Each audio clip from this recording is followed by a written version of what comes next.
Welcome back to my channel and welcome back to Quilts for Miles.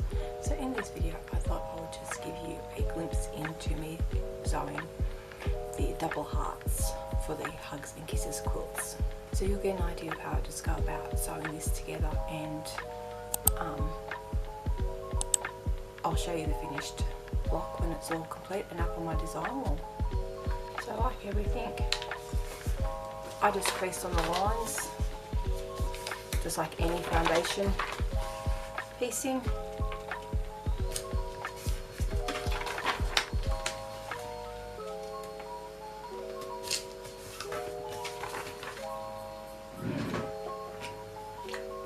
And I do use this, just a glue stick. It is washable, so I just use a dab and that just sticks that big middle square down, so I don't have to use pins. Just put a line down it and find my square that it is going to.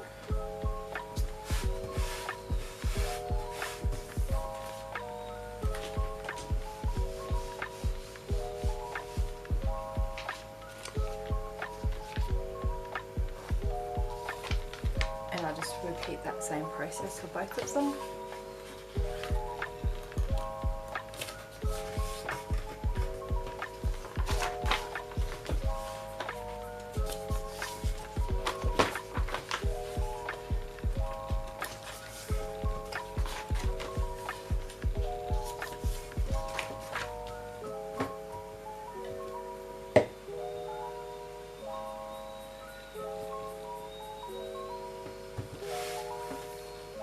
Basically just fold it back and then just cut 1/4 inch off that, and that will form the triangles that I need. So I just lay my ruler on a rough 1/4 inch. It doesn't have to be exact, just very rough like that, and I'd normally just slice that then. So once it's been sliced, that's what it looks like. Green triangles cut, which will just be added onto the here on the points, because the outside of this heart is going, the outer heart is green.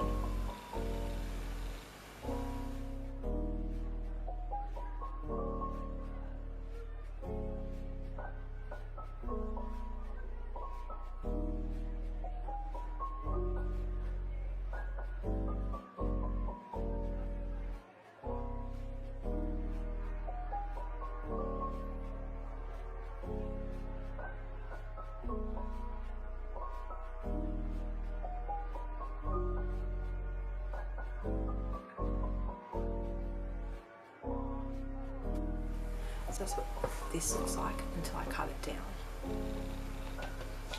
You can see that I've just sewn on the lines that I created. So now with the green, all this green, there's one square of red and a few squares of white. I'm now making the half square triangles. So I need, as you can see, I've already drawn my stitch line, which is a 1/4 inch away from the middle, and I will slice straight through the middle of that, and that will give my 1/4 inch seam allowance. These squares are cut bigger than what I need because I do like to trim them down, and I get 2 per square. So it's just a lot of chain piecing now to get all these pieced, and then once this is pieced, that's when I do go to my cutting table and I start to cut everything down once it's all pieced, because then I can just cut it all down and come back to my sewing machine and basically sew the block together. And that's how I get through and work around getting any block together. I try and do as much as I can on the machine, and then as much as I can at the cutting table, and because my ironing board is right next to me, I just have to swing around and iron it all, roughly line the edges up together, because as I said, this is cut bigger than it needs to be, so it just has to be a rough guide because it will all be cut down and squared up.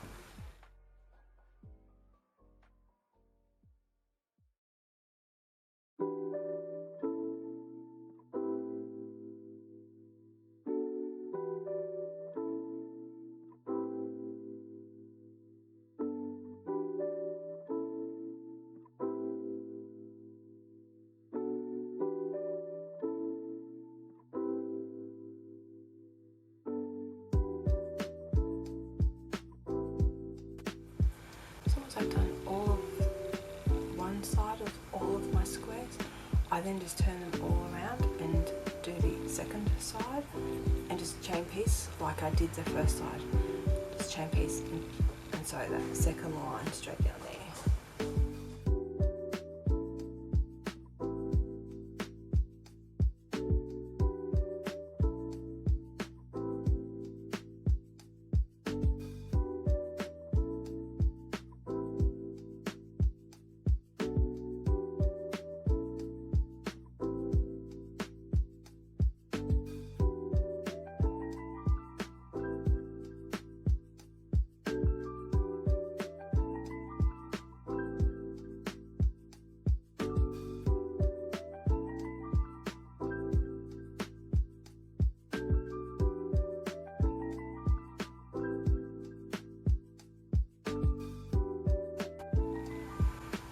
So you can see it on this square a little bit better because it's a red fabric with, and I'm using a cream thread.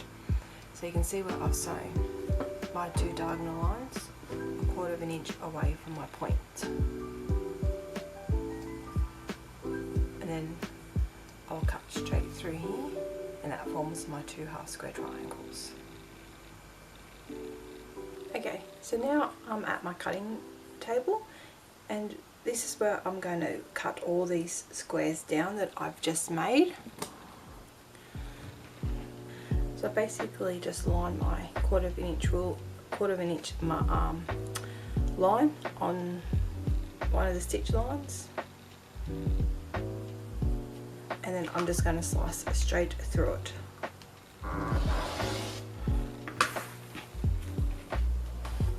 And that has now formed my 2 triangles. So, and I do want to show you that once I iron, my pen mark comes out. See, I remember how I had the red on this green? Because I do use the iron off pens as my marking tool. So now all I do is line my 45-degree mark along my seam. And basically all I do is trim around 2 sides at first, and then I trim around the 4 sides. I can line up my 5.5 inch mark, because that's what these blocks are. They're 5.5 unfinished and 5 inch finished. So I can line up my 5.5 inch lines on the edge, and my 45-degree line should still be going straight through my seam allowance. And that's how you'll get a nice square block.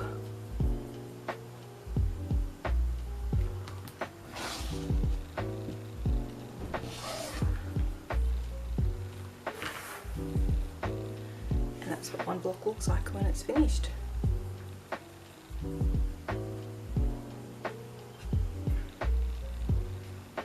So I'm just going to let you watch the cutting, and that's basically how I'm going to cut all these half square triangles down into the size. So these little ones are 5.5 and the big one is 7.5 unfinished.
Okay, the only other ones I've now got to cut up are these ones that I very first did in this video.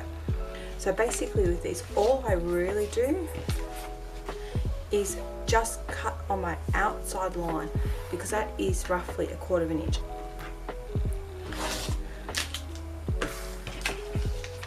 So basically just cut 2 sides on the 1/4 inch mark. And then now to cut this one, I just line up the 5.5 up the top up here. And then as you might be able to see down here, it is a fraction, bring it across a bit here. So line it up. And as you can see, there is a fraction bit bigger. So my drawn line is a little bit smaller than 1/4 inch.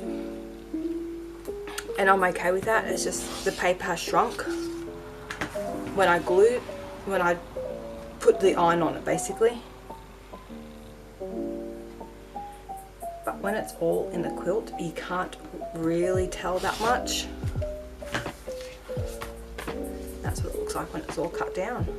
And then I just rip off the paper. And because I take my stitch length all the way down to about 1.5 or so, it's really easy. It just rips off the paper and no stitches are ripped. The paper just completely rips off. I'm now just sewing with my regular 1/4 inch foot, and I'm just adding these rectangles to the side. It will boost one side, so these then become a rectangle, not a square. But to do that, you can't actually start with a rectangle, because then you won't get this half square triangle that you're looking for. So you actually have to start with the square and then add these pieces to make the rectangle.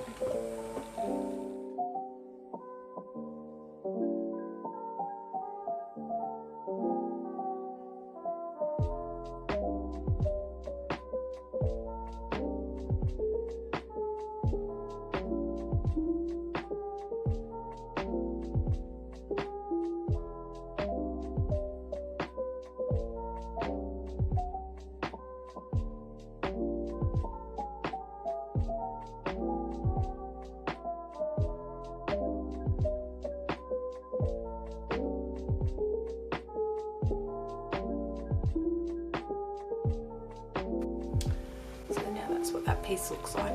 So you can see the rectangle has been added to my half square triangle.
Okay, so as you can see, my battery did go flat in my camera, and sorry about that.